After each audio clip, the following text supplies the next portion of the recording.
যে নির্বাচনে নির্ঘণ্ট প্রকাশের দিনই খুব স্পষ্টভাবে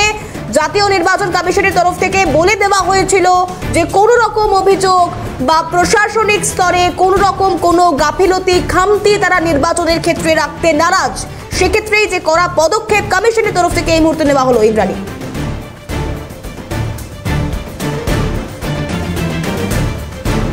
দেখো, নির্বাচন কমিশন যেদিনকে নির্বাচনের ডেট অ্যানাউন্স করলো সেই দিনই কিন্তু পরিষ্কারভাবে তারা ফ্রি অ্যান্ড ফেয়ার ইলেকশনের পক্ষে জোরদার সওয়াল করেছিল এবং আমরা জানিয়েছিলাম যে অত্যন্ত কড়া নির্বাচন কমিশন এবং নির্বাচন কমিশনার রাজীব কুমার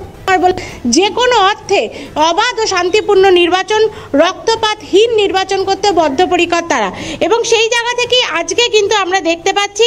গুজরাট, উত্তরপ্রদেশ, বিহার, ঝাড়খণ্ড, হিমাচল প্রদেশ এবং উত্তরাখণ্ডের যে সেক্রেটারিরা রয়েছেন অর্থাৎ সচিবরা রয়েছেন রাজ্যে, তাদেরকে পরিবর্তন করা হলো এবং একই সাথে কিন্তু পশ্চিমবঙ্গের ডিরেক্টর জেনারেল অফ পুলিশ